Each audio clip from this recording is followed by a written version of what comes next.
Hello, and welcome back to another episode of Today's Weather Tonight. Here, as always, I'm your meteorologist for the evening, Cloud Hudson, and I will be bringing you today's top stories from all over the planet related to the spheres. By related to the spheres, I mean the meteors, the meteorology. All spheres are spheres. All realms are spheres. Hashtag all realms are spheres. But not all spheres are realms. Okay, so today I would like to start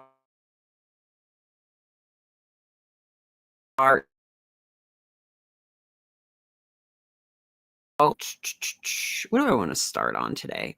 Do y'all like my YouTube video about how I did my hair?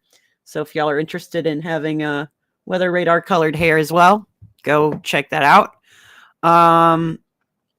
Let's see. Maybe I can show you. Let's go to a split screen with the weather radar, and I'll show you what my hair inspo was. This is my hair inspiration. Can you see the resemblance between my hair and this radar right now? I don't know if I can draw what's happening with my hair. Let's see. See if I can match my hair to the got kind of a twisty there. No, let's get a twisty here. Yeah, that's looking, no. I just can't get it to work. What if I did my hair swooped out in the front? I wore my hair like this for a while. Do a little swoop it forward. Then it goes.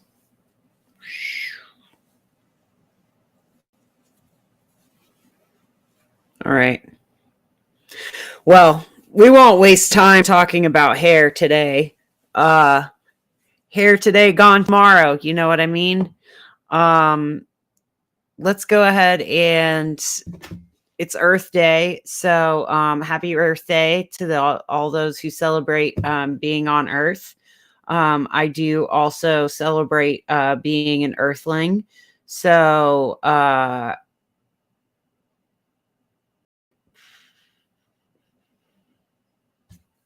yeah, that's all I want to celebrate on April 22nd.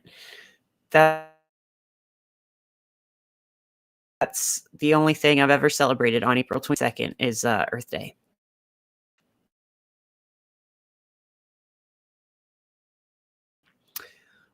Feels like there's April 21st maybe could be booze day. I don't know. It doesn't sound right. Maybe wine. Maybe we can make April 21st wine day and April 22nd should be mushrooms day. And by that, I mean, everybody should give me mushrooms. Come up to me and find me in public and give me mushrooms.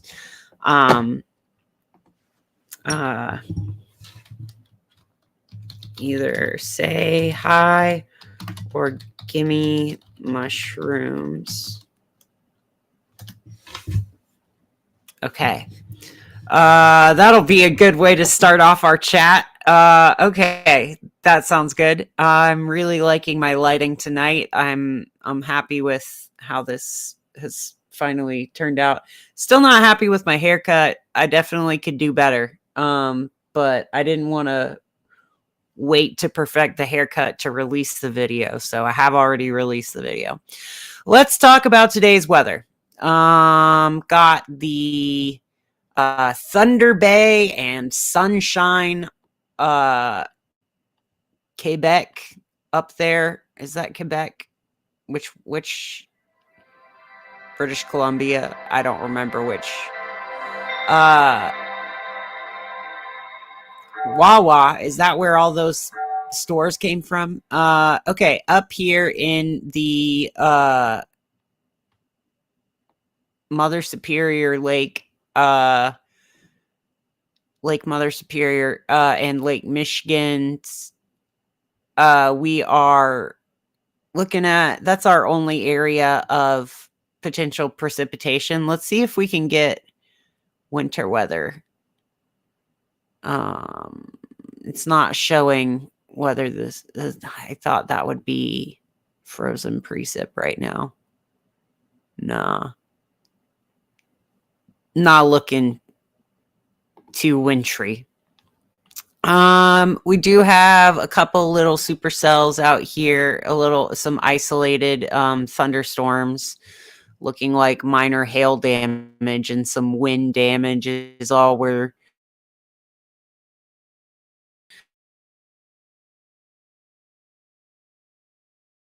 expecting out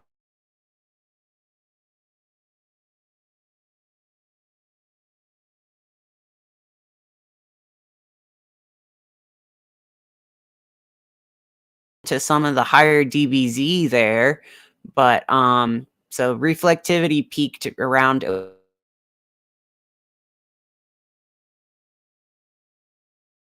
Imagine the spin. It looked like a little shrimp, like a little hook gecko up here. It looked like a little hook back that was going to try to spin up into something there. But it looks like to me that we got our maximum, like we reached the most spinniness we're going to reach right here on the border region. So potential severe weather, still we're still looking at hail and wind and strong thunderstorms, but maybe not a tornado. But you never know. Looks like this is the only area we would be watching if we were looking for a tornado. Let's see what it looks like on single site radar.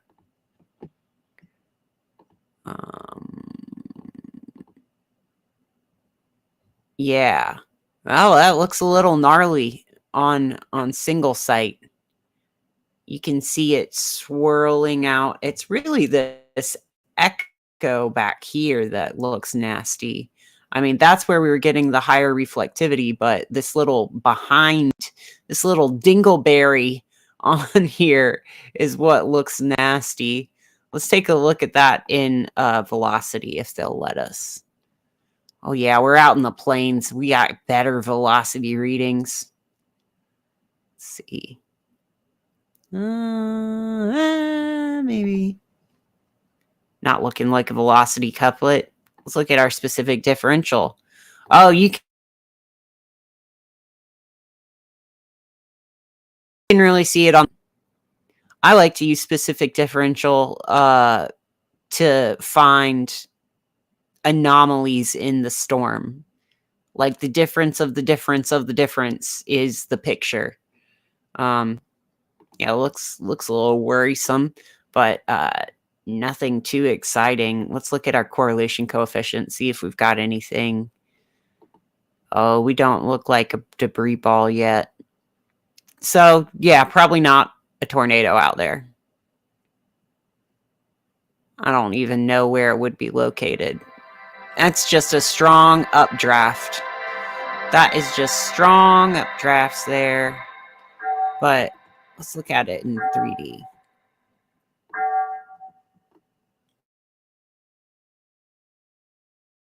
Hoo hoo hoo. I love looking at the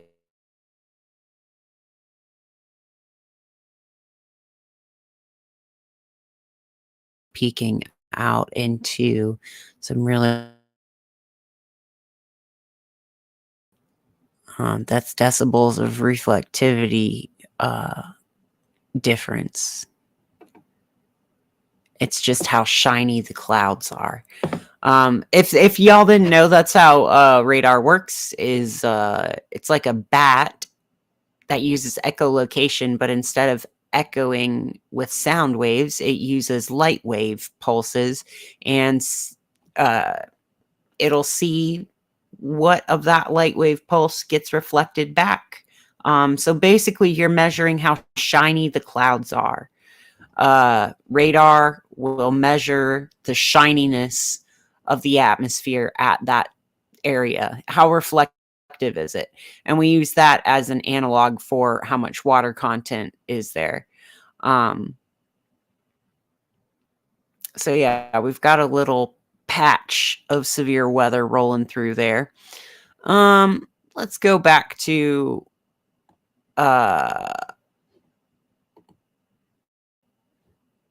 yeah, 2D. Let's start from the beginning. Let's take a start from the very beginning. Very, very good way to start. Let's see. Let's go to volcanoes. And I'm actually going to change this view.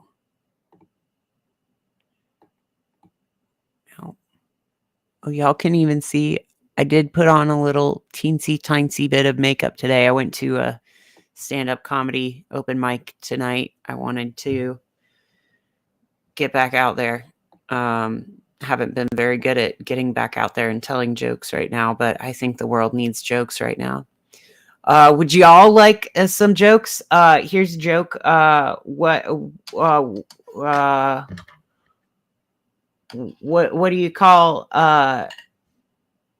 alcoholic who's no longer going to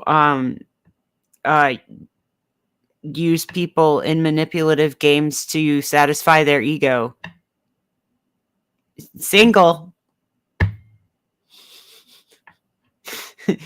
What do you call an alcoholic? You don't call them back. It's me. I am a what were you talking about? Oh yeah, I can't tell my jokes on stage because I trigger myself and I just dissociate, and I'm like, oh, it would have been nice if I could have told my funny, but I forgot my ha-has when I remembered why I had to laugh. Okay, let's take a look at volcano news for today. Got a beautiful explosion picture from Lewitobi Laki volcano. That was from early this morning. Here's a satellite image of Sabancaya that looks like a gaping hole there. No comment.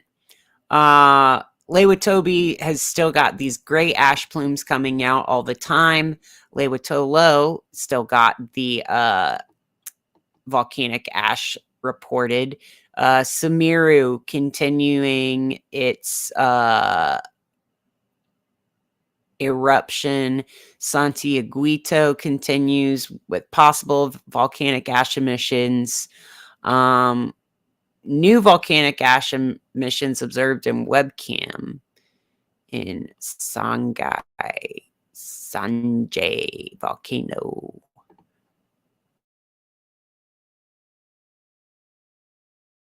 It's hard to detect. Let's take a look at the actual Earth Day update, not just peeking in on our 23rd. Bardabunga is showing more activity. We've got a 5.4. That was yesterday's 5.4 earthquake in Iceland, a very shallow 5.4 at a volcano in the vicinity of Bardabunga volcano. This is a depth versus time plot with the intensity shown in color and diameter of the circles. So that's exciting. Not an indicator of an imminent eruption. Bougainville Island, Bagana, we are looking at continued explosive activity. That's here. Lewitobi continues to have a volcanic ash plume rising up into flight level 70. Sumeru continuing its eruption, and a weekend, not a weekend, but a weekend, Ruang volcano early this morning. That is just a gorgeous sight. I mean, got to be scary to live that close to a volcano, but also, man, look at that beautiful, beautiful tropical view there. Quite gorgeous. Activity has diminished to minor sized explosions there. So we are now at level 3. We are now at threat level 3 for Ruang Volcano and Sulawesi and Sangihe Islands. Furthermore, the exclusion zone restricting access has been reduced to 4 kilometers from the main crater. All right. So,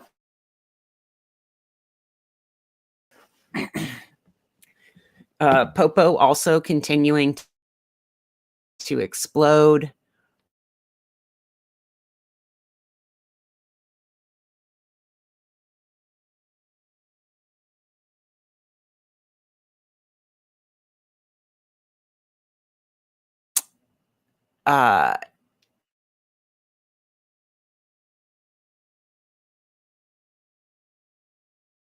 In Taiwan here, they look to be centered around this point.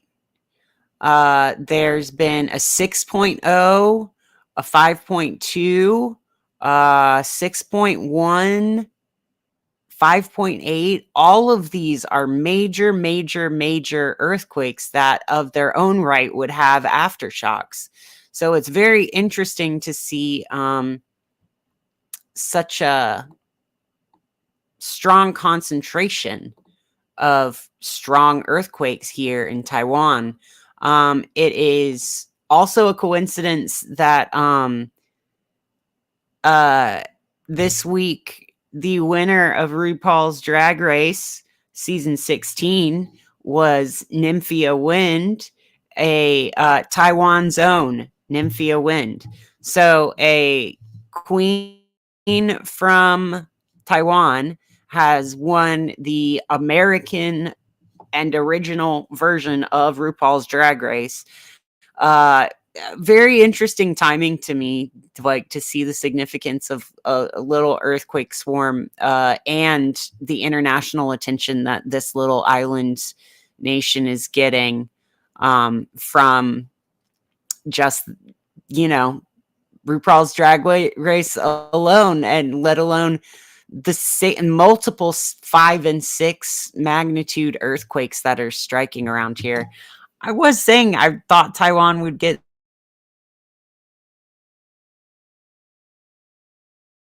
some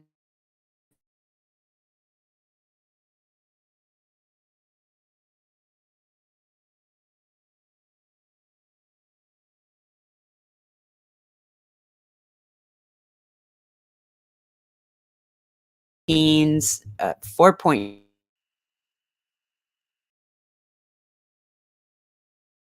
Asia, Papua New Guinea. We had 4.7 in the Fiji region. That's a pretty deep one. And on the northern island, Bayview, New Zealand, we got a 4.3. As we're looking at the rest of the world, we do see them dropped off here near Kuka, China. Kucha, I don't know. Xinhuan area, we got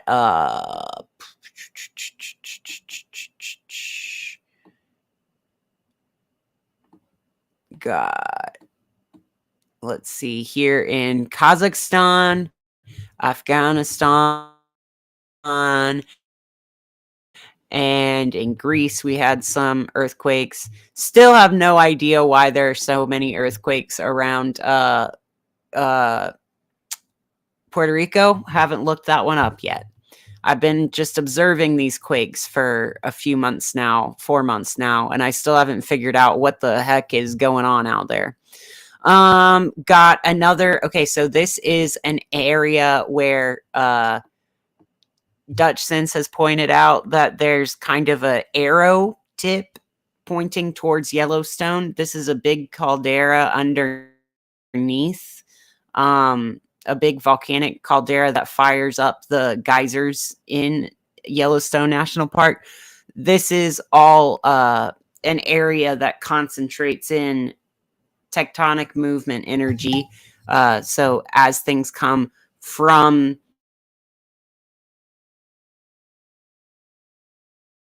either moves down through California or in through this towards Wyoming from this like arrow pointing angle right here that goes from like Smiths Ferry, Idaho, and Condon, Montana, focused here towards Yellowstone, that's Wyoming. That is not Montana at that point. Most recent quake here. We've had a little swarm of quakes near the geysers in California, south of San Antonio, and northwest of Pecos. That is, we always see it as south of Carlsbad, New Mexico, but that's because Texas doesn't want to report their own quakes. Here in Little Egypt, we've got Mill Creek, Illinois, had a 2.1. We've got continued aftershocks here in New Jersey, in northern New Jersey. Let's take a look at, let's just go ahead and look at the earthquake 3D version here. Ooh, that's a lot to look at. Let's go one day. Yeah, look at all these fucking earthquakes out here in Taiwan. I mean, I'll take the size down and you can see this giant stack is all right here. This is all these earthquakes. So, I guess you can kind of see that they are at varied depths as well. Well, I guess if I turn the quakes back on, you can see they are at varied depths. There's a big stack of them, all, but like mostly pretty shallow quakes. It's the newest ones are I mean, I gotta zoom out so far to click to the top of this stack. 5.1. These are looking, I mean, they look like varied depths, but they're all like 10 kilometers below the surface. So you be the judge of what that means. We've got the traces of 4.0s moving through the Eurasian continent. We also had that 5.4 yesterday in Iceland. You can see that. Yeah, this is a little recap of everything I said on the other slide. Finally, cooling off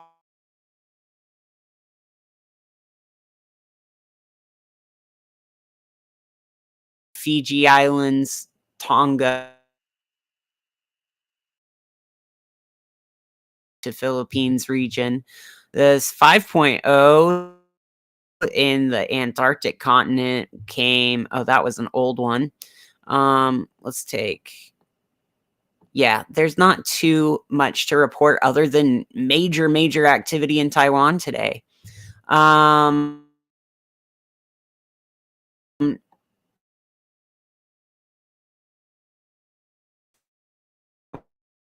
Got working our way through the US today.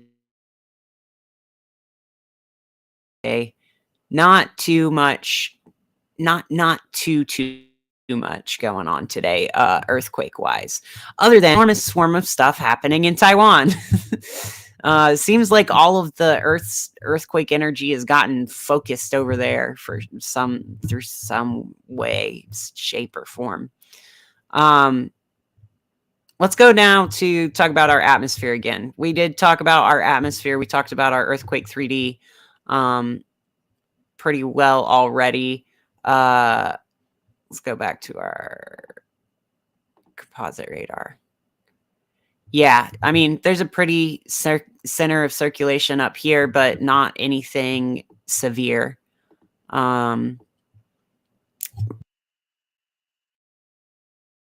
at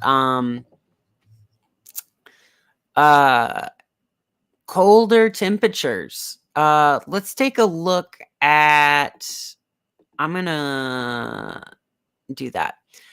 I want to take a look at our temperatures because this is quite a shock for folks who were ready for, quite a shock in the East Coast for folks who are ready for spring to be here. This is that 6 more weeks of winter, guys, that some places were supposed to have. And oh, it's funny I clicked this point because this is the area where that earthquake happened earlier today. Like, we're looking at like 35, 34. We're looking at freezing temperatures in Appalachia today. Freezing temperatures in upstate New York all the way through Maine. We're looking at being in the 20s up in Maine. I mean, that is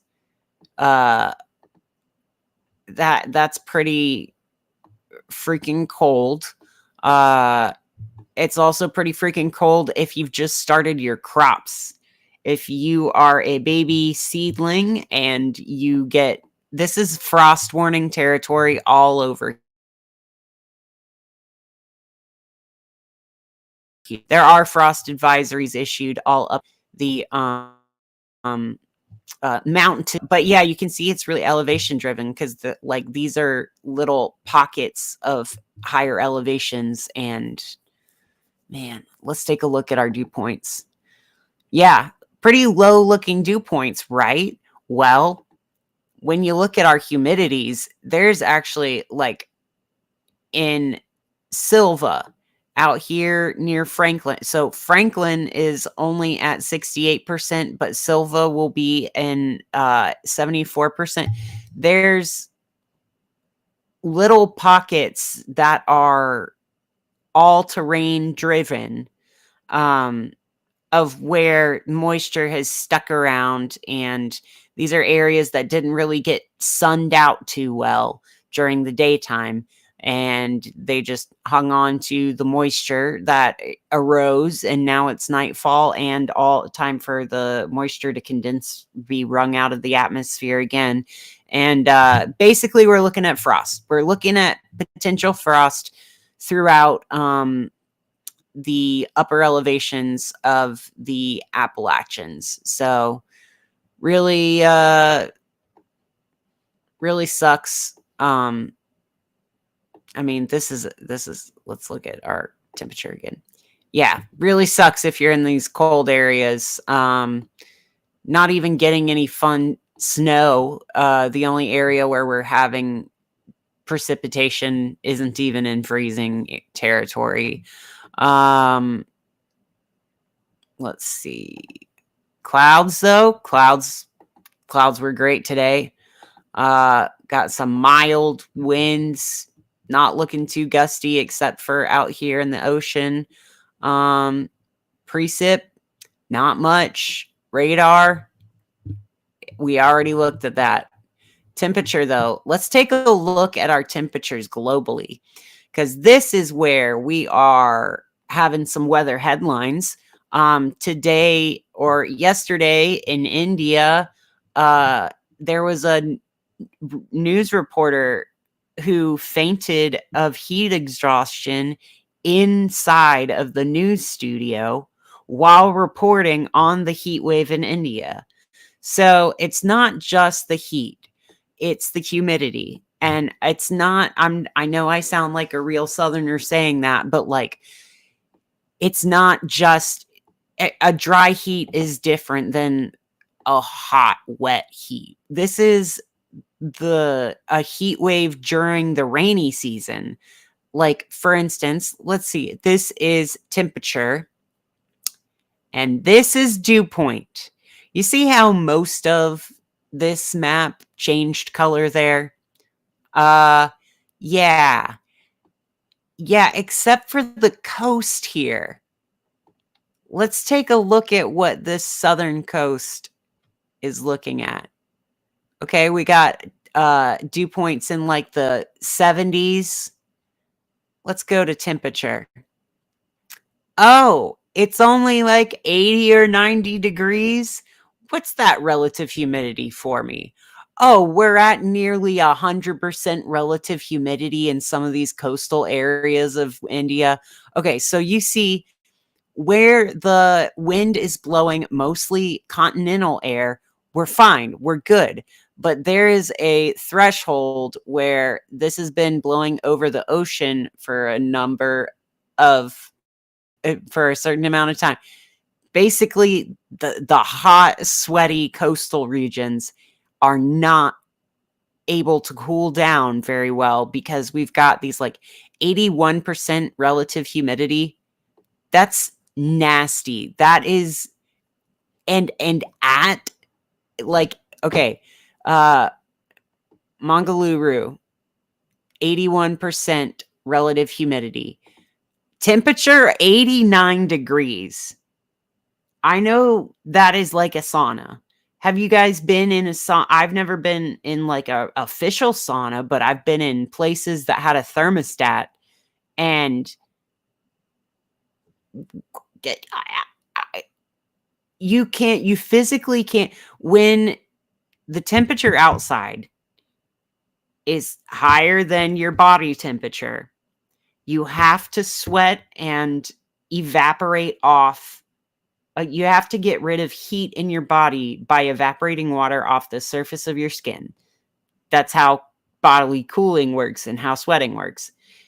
Sweating doesn't work if the air is already so saturated with moisture that it doesn't want to take the moisture from your skin. Uh, the gradient. I know I'm always talking about the gradient, but like you cool down faster in dry air because the process of sweat evaporation happens faster.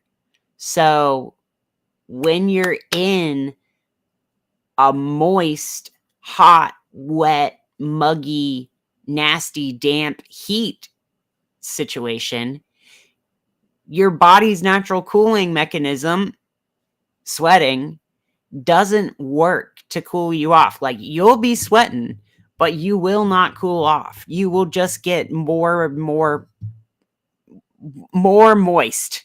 You will become more and more moist and it will be so that's what happened. Unfortunately, she is okay, the newscaster, but you know, there are tons of people in very populated areas. Coastal areas are also coastal and near rivers, water source areas are very populated because we need water. Water is life.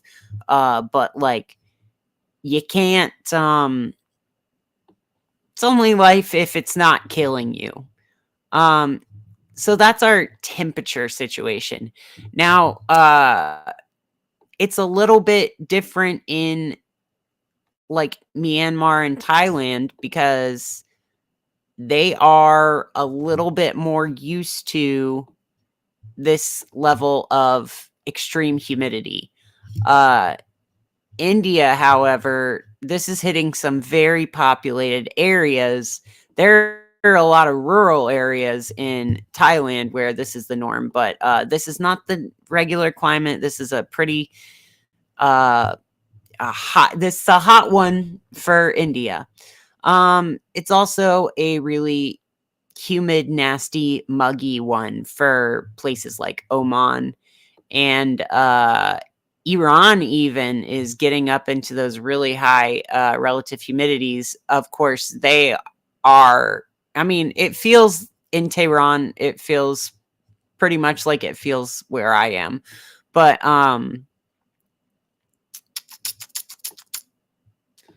let's see. Dubai is still trying to evaporate off some of their flooding.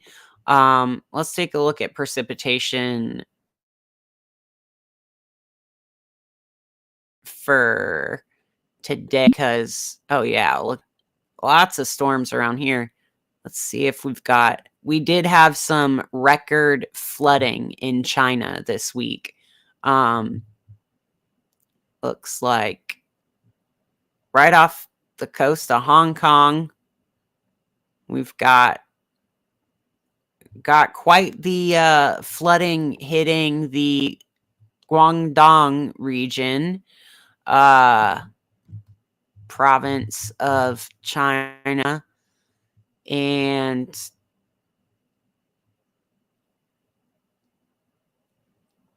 yeah, looks like they are not quite out of the woods, but getting less and less.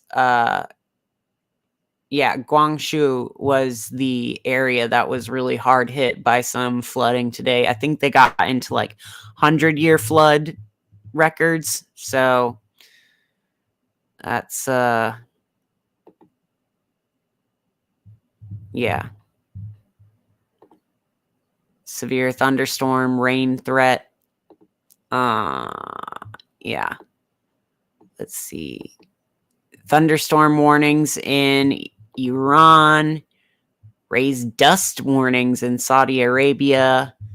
Let's see. Looking at frost in Germany, thunderstorms in Italy, rain in Greece, frost statement. Yeah, we're looking at a frosty one. Frost advisory and freeze warning up here in the highlands of Virginia Highlands. So, yeah, it is unseasonably cold and unseasonably warm in many places all at once today.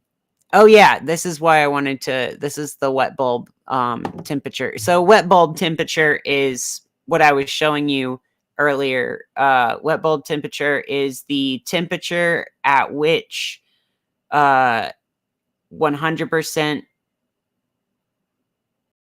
relative humidity would be reached.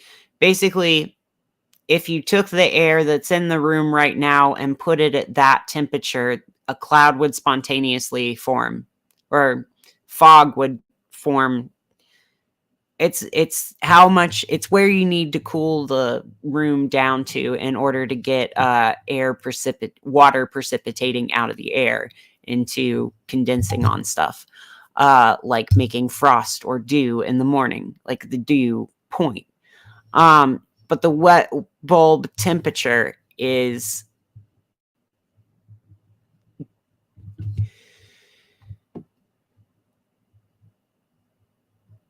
it's from a sling psychrometer. And a sling psychrometer is like it's two thermometers on a stick that you spin around like one of those, like a toy, but one of them has a wet rag on the bulb of one of the thermometers, and you look at the dry bulb and you look at the wet bulb, and those together will give you your relative humidity, dew point, etc. But yeah, wet bulb temperatures of, no, they're doing this in all Celsius, but this is an interesting daily maximum wet bulb temperature display. It's showing the areas that are really getting into dangerous levels of both heat and humidity. And India is looking like one of those hot spots that is getting to the verge of dangerous levels of heat and humidity every year. So interesting maps there. Let's go now to look at our Schumann resonances for today. How we doing, folks? Are we hanging in there? How's everybody doing? Hi, Todd. Hi, Todd. Thanks for reacting on a show on stream. Beautiful yet terrifying is so true. So true. I don't even know. That's not what I wanted to do. Okay. Beautiful yet terrifying. Is that about the weather or about me? Both are accurate, I think. Oh, yeah. Did you guys hear that? That was my back cracking. Oh, that felt so good. Okay. There's your ASMR content for the night. Okay, so let's take a look at our Schumann resonances today.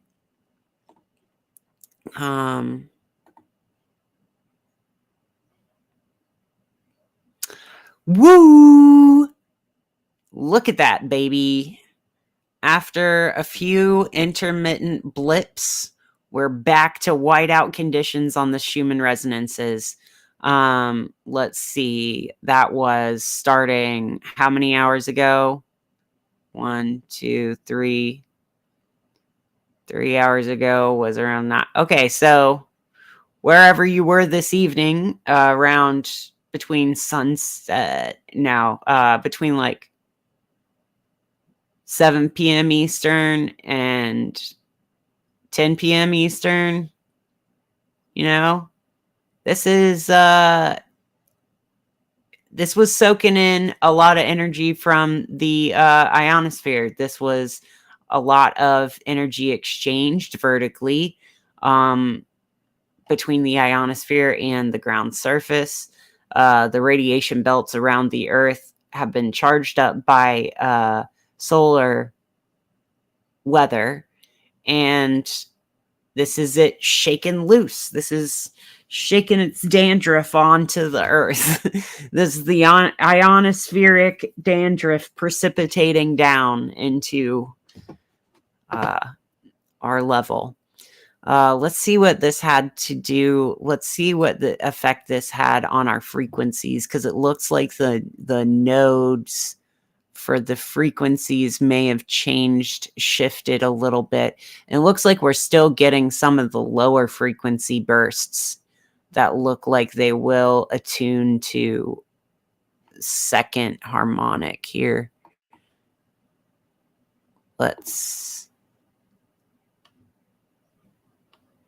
All right, so around this little dip in frequency is where we got that power burst in. Looks like it was after we had gotten some decently high readings for all of the frequencies here. We're still above average. We're about back to average for mode 1. Mode 2 is about back to average. I'd say we're getting back to our average levels of frequency, but for where each mode is centered, we're getting back to the average frequency that they're usually centered around. Mode 1 is the one that people usually think of as the Schumann resonance, 7.83, looks like we're a little lower than that actually right now. And it would be multiples of that 7. So like around 14, around 21, around 28, etc. But sometimes it doesn't exactly work that way. Sometimes we're not in octave type states. Let's look at our amplitudes. This is our power level. Okay, yeah, there's that big chunk of power that came in. This gives, so the whiteout on the sonogram can just look like, oh, well, that's either all or nothing. But this gives you a little bit more nuance of where the power was. First peaked in, we have modes 3 and 4 peaking out at like 15, and I think this is a nanotesla, and 18. But then mode 1 reaching up here to 53, and mode 2 also peaking out at 33 earlier in the day. Mode 2 is the only one that had more energy earlier in the day, like a day, like 24 hours ago, than it did in this current peak. The other 3 modes, today's power burst was more amplitude. So that is really interesting stuff. Take a look at our quality factors. All right, the Q factor really shot up for mode 1. I'm still not sure what Q factor is, so I'm not going to try to explain it. Okay. Let's go now to take a look at our solar weather itself. Maximum X-ray flux of the last 2 hours was an M3.64. We have had several M-class flares today. Let's see, starting off at this is a M1.07, just after, at 8 UTC. We're looking at another 1, 2, 3, 4, 5, 6, like 6-ish peaks of X-ray flux peeking into the M-class territory. So maybe we are ramping up. Maybe we are ramping up to a bigger X-class flare. I think it's possible. I see those peaks going up and up. Doesn't look like we're going back down to that hovering in C territory. We're well above C-class flares, which in the ebb phases, we don't even get into the C-class territory, and we've been sitting solidly in that for a few days now. So we're at increased risk of C, M, and X-class flares. Looks like 3645 has been our most talkative, and 3646 have been our most talkative sunspot regions. Let's take a look at those now. 3636 is about to go away.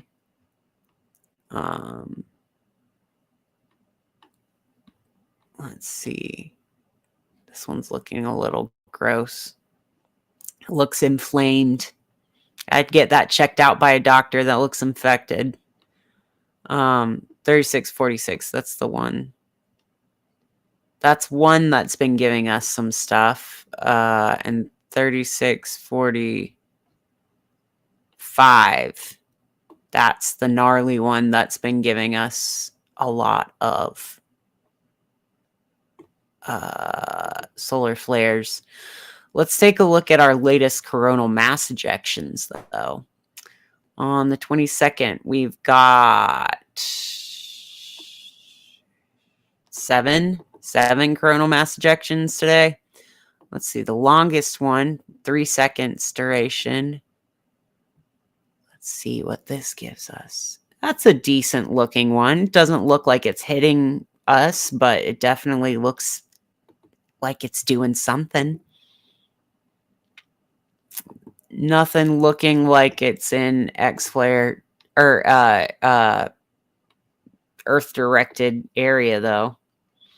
Lots of sunspots. Big chance for a major flare activity? Question mark.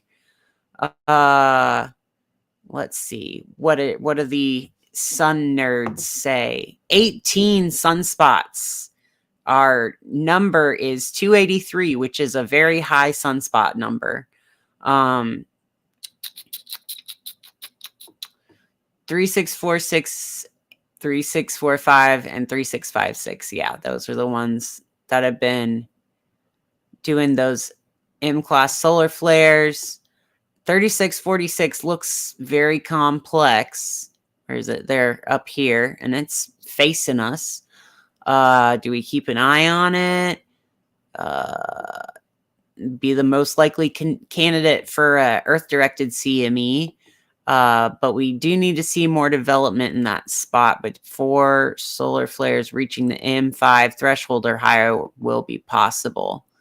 While there may be numbered sunspot regions on the disk, most of them are unremarkable. Hey, and this is low chance for major flare activity right now. And there is a low chance for major flare activity. Yeah, so basically saying, wow, that's such an active sun for nothing happening. 3646 looks good, looks juicy. This complex right here is gonna do something gnarly. I just know it. Let's take a look at it in motion.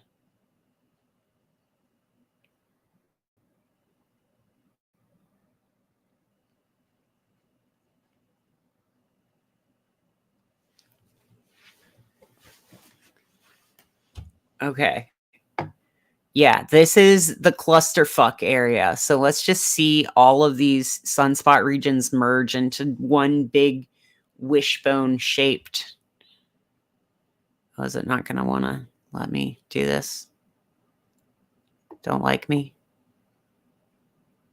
It's very pretty, but it doesn't want to let me load today.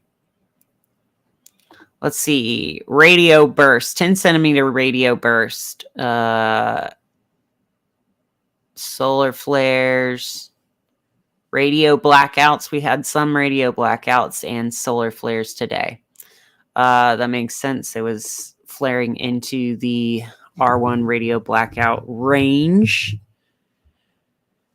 All right. Maybe this will be the one that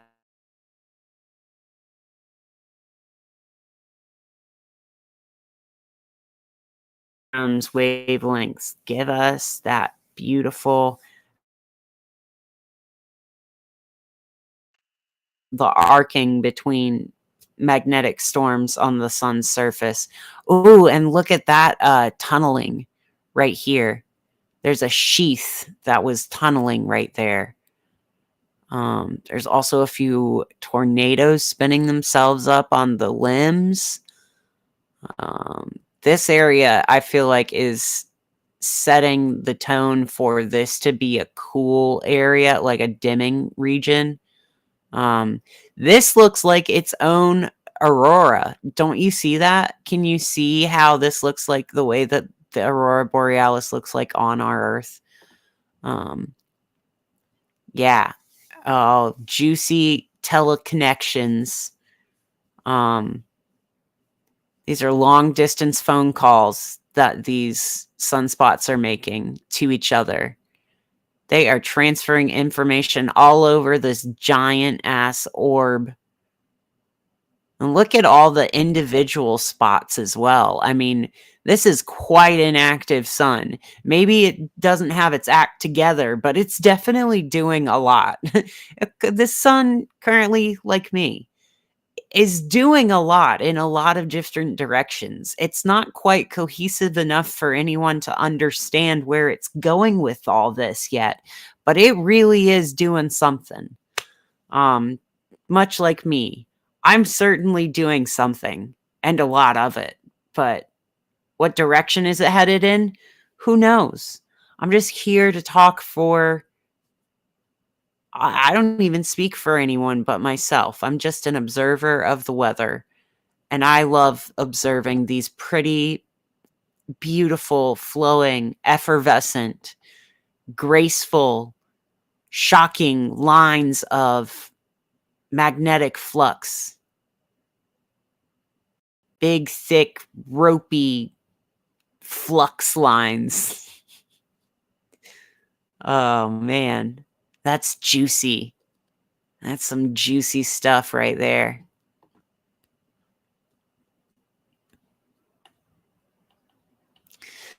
Let's take a look at our current planetary weather. We're in a moon day in a Jupiter hour. Started the broadcast in a moon day and a Saturn hour. Don't recommend that. It's not I mean, unless you want to get your ass kicked by Saturn. Speaking of moon and Saturn, Saturn is now halfway through Pisces.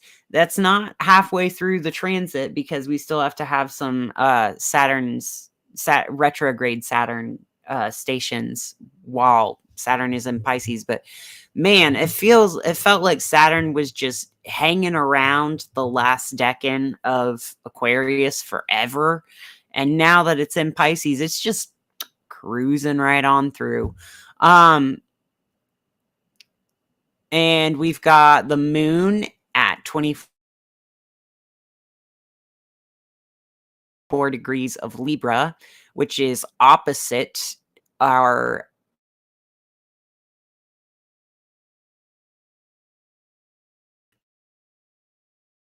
retrograde is about to join the north.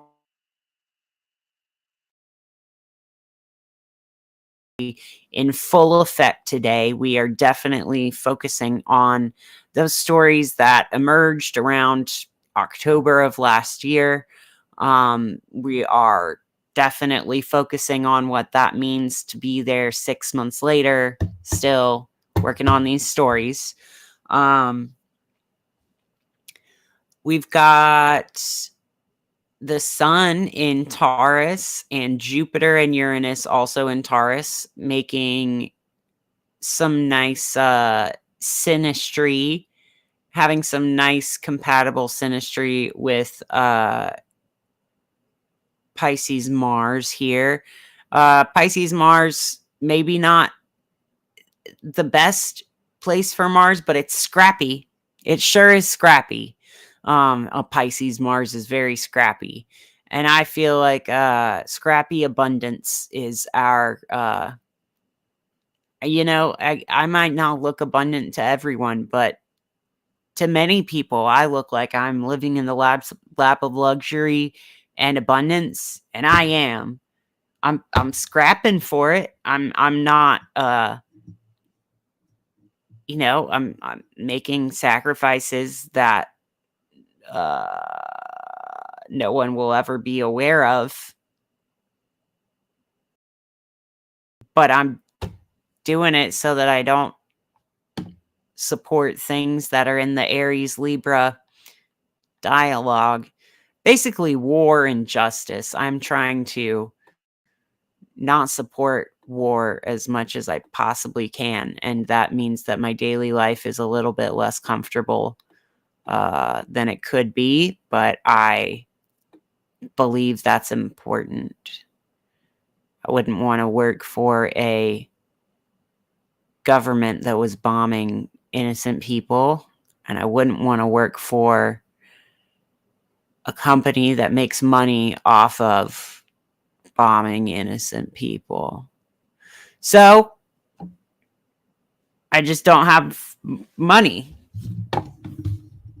All you got to do is survive, and actually survival, the easiest way to do it is to pay money for the things you need to survive, but it's actually possible to survive without making money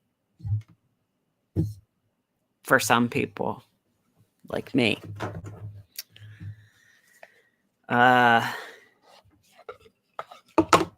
Yeah, I'm not going to go into, I don't know how to make that work for you. So I'm not here to give advice. I'm going to go to, I don't know how to reel that in.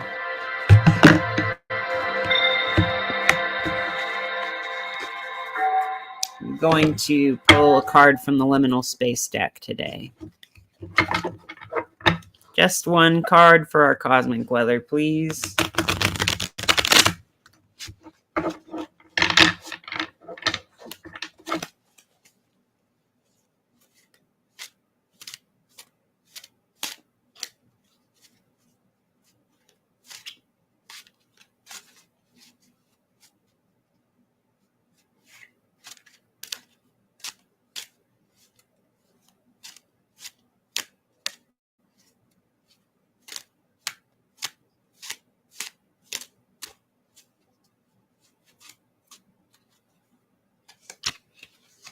Glitch.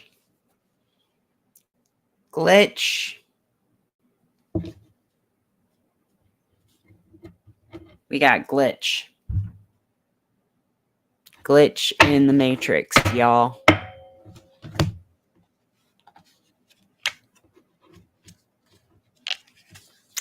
Let's look this one up. What does the liminal space mean by glitch?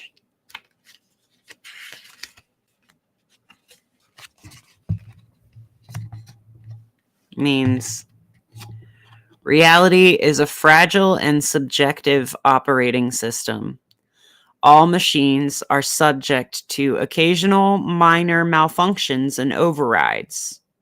Perhaps you zoned out.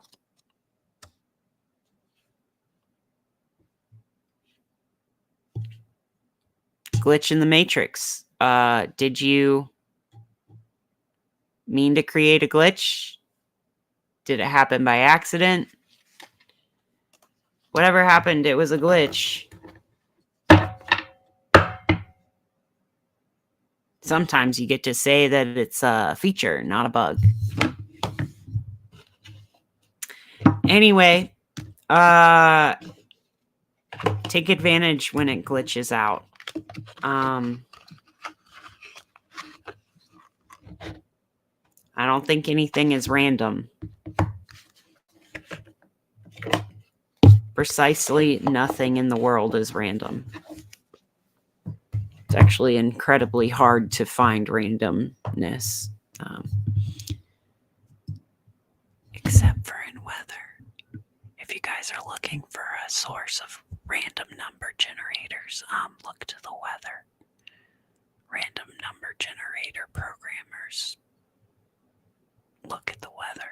Okay. I love you all very much. You are incredibly sweet, supportive, kind, awesome beings. Thank you so much for supporting this channel. Please like and subscribe and join us back here every evening for Today's Weather Tonight. We're not stopping. This is gonna be an exercise in how long can you commit to the bit. Now I'm gonna commit for a very long time, so I'm doing this bit every day. Gonna recap the weather. All right. Stay warm, stay safe, stay hungry and thirsty. I don't know. Stay satiated. Keep your hunger and thirst satiated. I love you all very much. Thank you so much for joining me for another episode of Today's Weather Tonight. I'll see you all tomorrow.